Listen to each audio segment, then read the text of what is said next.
Next question, the following data are available for three bonds A B and C. तो तीन bond के बारे में इंफॉर्मेशन दे रखा है। These bonds are use by a bond portfolio manager to fund an outflow scheduled highlight the portion in 6 years। यानी 6 साल के बाद हमको एक पेमेंट करना है और उसके लिए सिर्फ हम लोग इसको कंसिडर कर रहे हैं। करंट यील्ड इज 9%, तो प्रेजेंटली उसका रिटर्न है 9%, ऐसा हमको दे रखा है। All bonds have the face value of 100 each and will be redeemed at par. सबका फेस वैल्यू 100 रुपये है और उसका रिडम्पशन भी पार वैल्यू पे होगा। इंटरेस्ट इज पेएबल एन्युअली, तो ब्याज का पेमेंट हर साल किया जाएगा। हर एक बॉन्ड का हमको मेच्योरिटी पीरियड दे रखा है, 10 साल, 8 साल और 5 साल। कूपन रेट दे रखा है 10%, 11% और 9%। पहला क्वेश्चन ये है, calculate the duration of each bond. Second question, the bond portfolio manager has been asked to keep, highlight the portion, 45% of the portfolio money in bond A. Calculate percentage of the amount to be invested in B and C that need to be purchased to immunize the portfolio. तो not only the clarification is given to us in the first paragraph, पर यहाँ पे भी उन्होंने अच्छा clarification दे रखा है। That से हमको हमारा दैट इज से पोर्टफोलियो इम्यूनाइज करना है, यानी क्या करना है, से रिस्क फ्री करना है। कौन सा रिस्क? री इन्वेस्टमेंट रिस्क और price risk. After the portfolio has been formulated and interest rate changes occurs, increasing the yield to 11%। अच्छा, अभी का यील्ड कितना है? 9, बाद में कितना हो जाएगा? 11।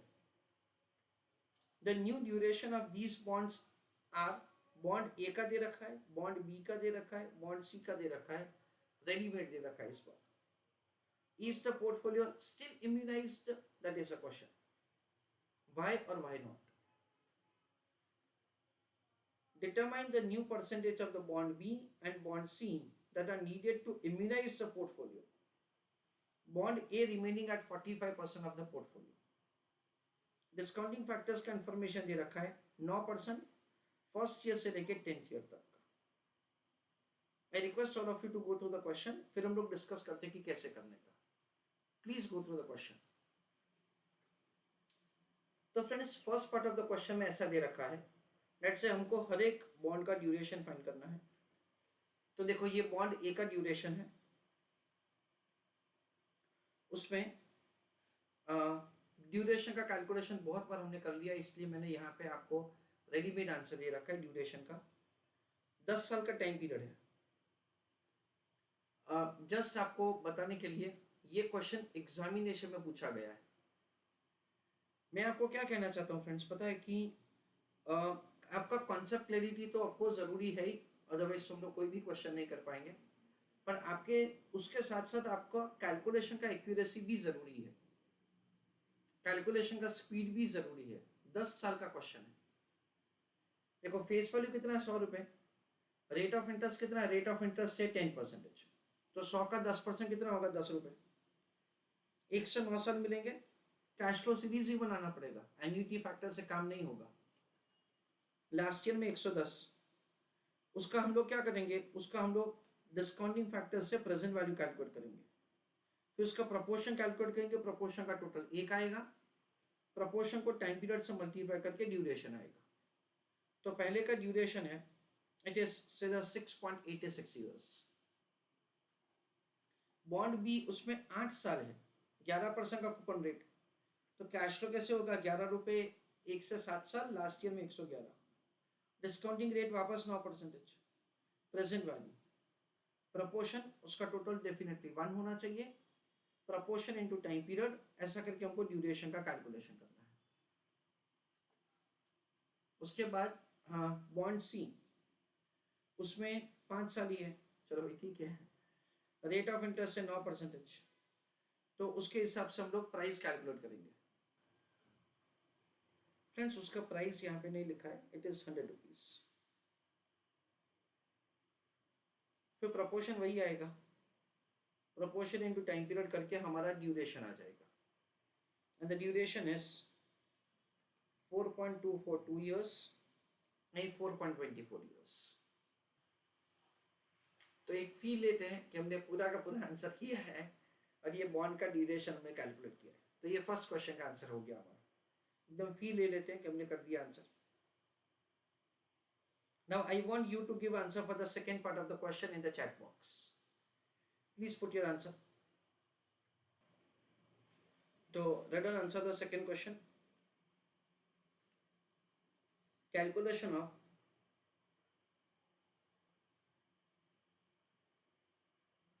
WB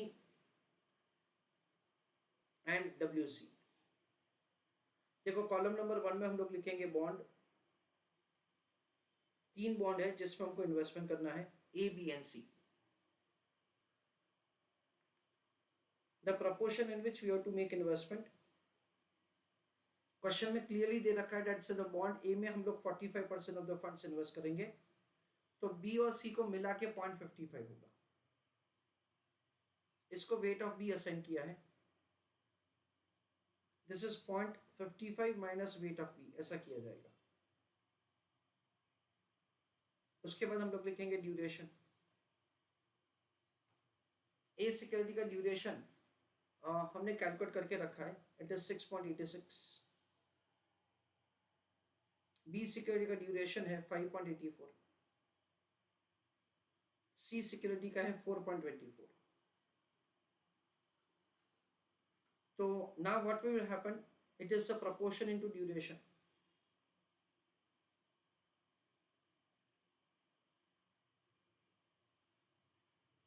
ऐसा किया जाएगा।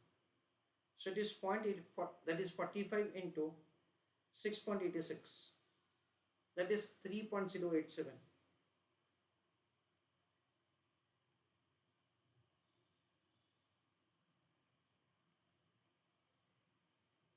Then it is 5.84 into weight of B,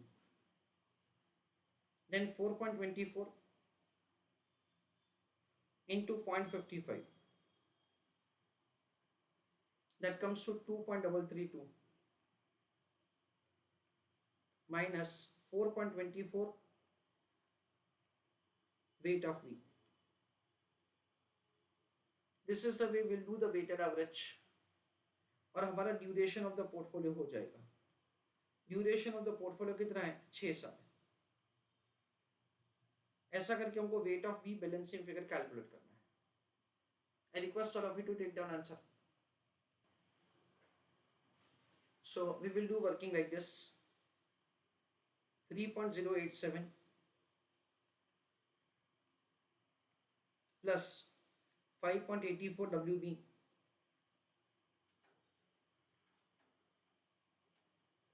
plus 2.332 minus 4.24 WB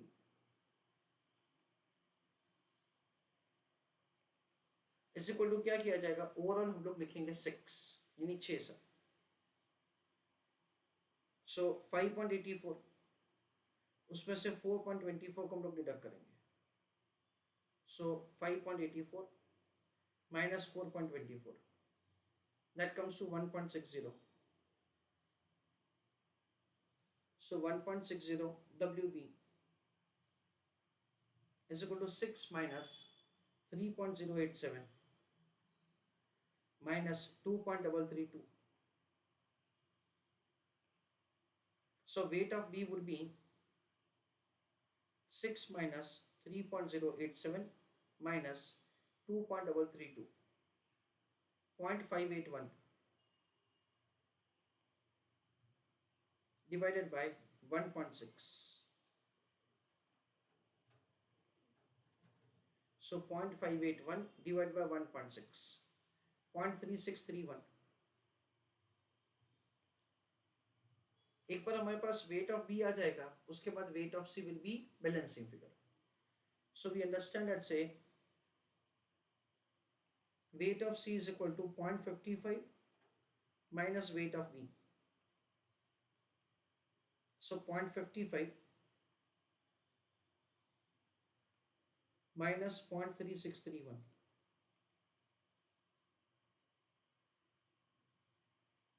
that comes to 0.1869,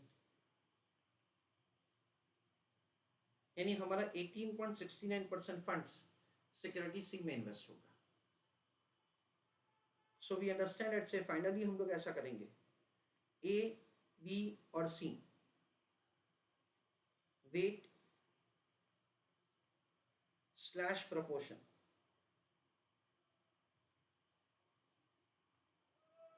ए में इन्वेस्टमेंट 0.45 वो तो क्वेश्चन में दे रखा है, weight of B is 0.3631, weight of C is 0.1869। ऐसा करके से we will be having such the proportion in which the investment to be made, और टोटल क्या होगा 1।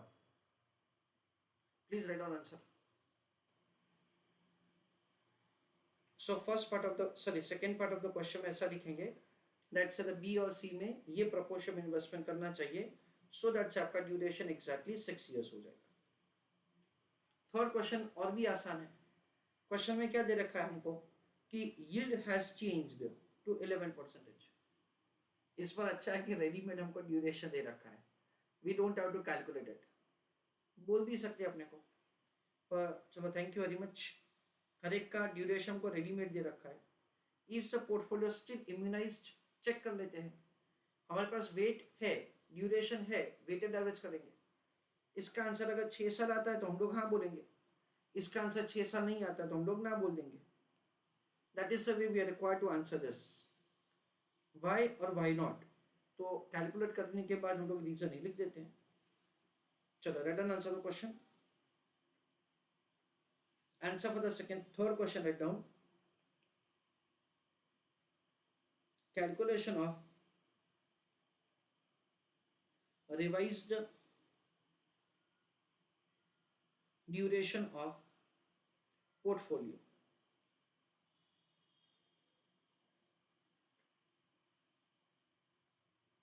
In that, bond is column number 1, weight is column number 2, duration is column number 3, weight into duration is last column. There are 3 bonds in which investment is made, A, B and C. Weight कितना है 0.45 ए का, B का wait कितना है 0.3631, सी का wait कितना है 0.1869। Duration, ए का ड्यूरेशन हमको दे रखा है रिवाइज्ड 7.15, बी का दे रखा है 6.03 और सी का हमको दे रखा है 4.27। यानी फ्रेंड्स हमको क्या करना है, हमको वेट और ड्यूरेशन से दोनों का हमको सिंपल वेटेड एवरेज करना है और उसके ऊपर से हमको ड्यूरेशन ऑफ द पोर्टफोलियो मिल जाएगा। So it is 0.45 into 7.15, 3631 into 6.03, 1869 into 4.27। ऐसा करके हमको duration of the portfolio calculate करना है। Please write an answer. So we understand that's over here 0.45 into 7.15, that comes to 3.2175, 6.03 into 0.3631, so 2.1895,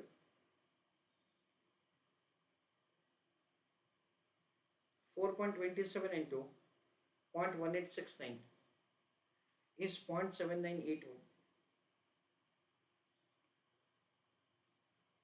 3.2175 plus 2.1895 plus 0.7981, that comes to 6.2051.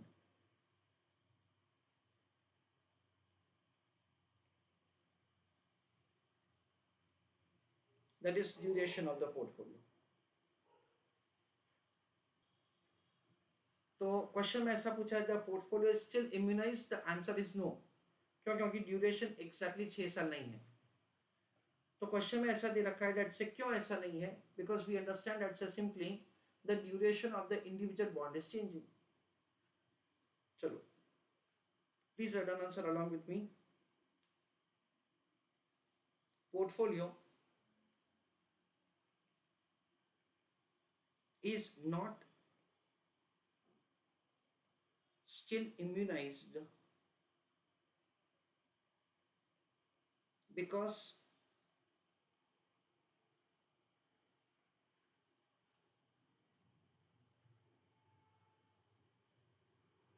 duration of portfolio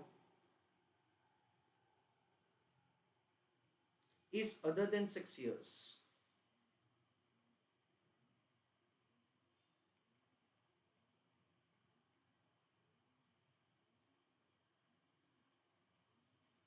Full stop.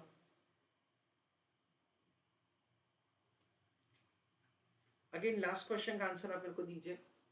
All of you can understand that से last question इसलिए पूछा है क्योंकि third question इस direction में है. Determine the new percentage of the B and C that are needed to immunize the portfolio. Bond A remaining 45% of the portfolio. I request all of you to do answer for the fourth question and put your answer in the chat box. चलो write down answer. Calculation of WB and WC so that duration of portfolio is 6 years.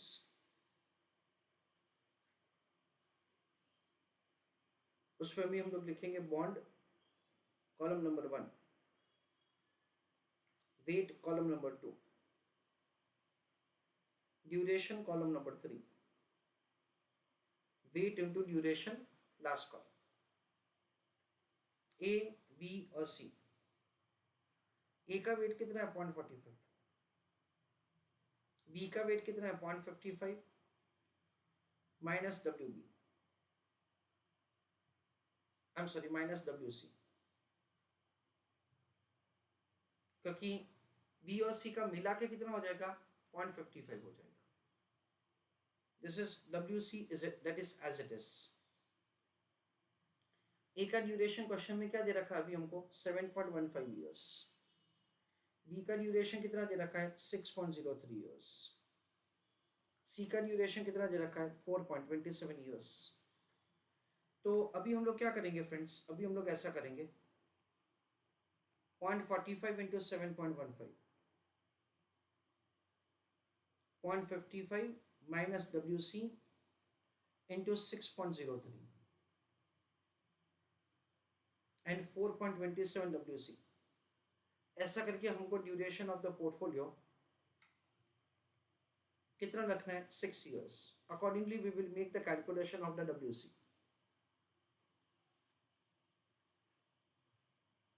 So 0.45 into 7.15, 3.1275, 2175, 0.55 into 6.03, so 3.3165 minus 6.03 weight of C. Last का तो as it is he रहेगा. तो उसके बाद हम लोग करेंगे कुछ ऐसा equation 3.2175 plus 3.3165 minus 6.03 WC plus 4.27 WC is equal to 6. इन दोनों का डिफरेंस कैलकुलेट करके उसको ऑपोजिट साइड शिफ्ट करते हैं तो वो नेगेटिव से पॉजिटिव हो जाएगा. 6.03 minus 4.27 that comes to 1.76. So 1.76 WC वो पॉजिटिव हो जाएगा, ऑपोजिट साइड जाएगा. इस वजह से ये 6 को इस तरफ लेके आए तो क्या हो जाएगा 3.2175 plus 3.3165, so 6.534 minus 6. Weight of C is equal to 0.5340 divided by 1.76.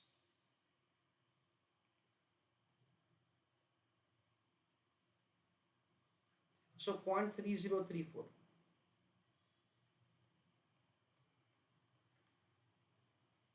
So now we will make the calculation of the weight of B as balancing figure.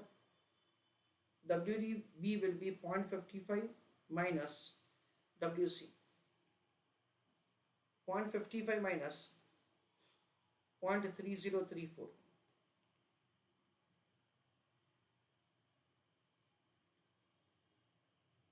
0.2466.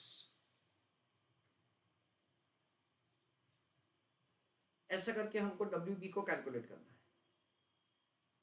अच्छा, तो 3 सिक्योरिटीज है, A, B और C।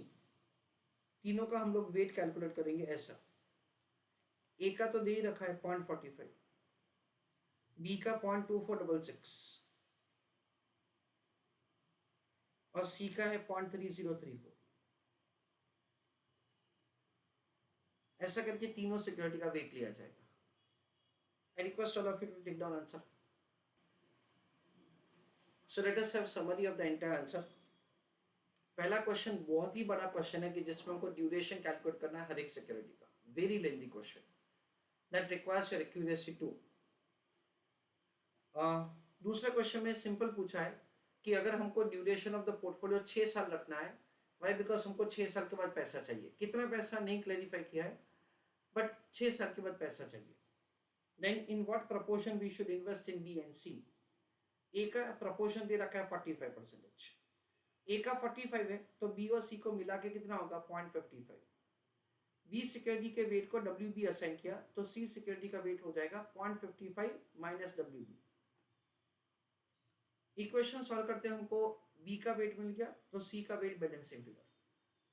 थर्ड क्वेश्चन में ऐसा दे रखा है date से अगर पोर्टफोलियो का ड्यूरेशन चेंज हो जाता है because of the change in the yield, तो उस केस में आपका पोर्टफोलियो स्टिल इम्यूनाइज है, तो हमने duration of the portfolio find किया एंड विद दैट से वी हैव सेड दैट से नो भाई वो इम्यूनाइज नहीं है क्योंकि ड्यूरेशन उसका चेंज हो गया।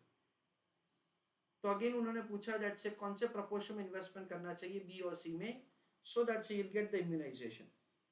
तो हमने कैलकुलेट किया कि सी का वेट इतना होना चाहिए 3034 और बी का वेट होना चाहिए 2466। ऐसा हमने कैलकुलेट किया। देखो मैंने ये जो आंसर आपको करवाया फ्रेंड्स, वो मैंने आपको सजेस्टेड आंसर के बेसिस से करवाया है। मैंने ये जो आंसर करवाया वो आपको मैंने सजेस्टेड आंसर के बेसिस से करवाया है। एग्जामिनेशन में क्वेश्चन पूछा गया था। अभी मेरा पर्सनल ओपिनियन क्या वो मैं आपसे शेयर कर रहा हूँ। मेरे हिसाब से ये जो थर्ड क्वेश्चन है ना, उसका आंसर ऐसा आना चाहिए, is the portfolio still immunised, answer आना चाहिए यस मेरे हिसाब से। क्योंकि बेसिकली इम्यूनाइजेशन का मतलब ही है कि रेट चाहे बढ़े या कम होगा उससे हमको कोई फर्क नहीं पड़ता है, वो इंटरनल कैश अप्रूवल से एक दूसरे के सामने एडजस्ट हो जाते हैं। तो मेरे हिसाब से द आंसर यस आना चाहिए। फोर्थ क्वेश्चन में मेरे हिसाब से नॉट एप्लीकेबल आना चाहिए। Conceptually this is what I think is the answer.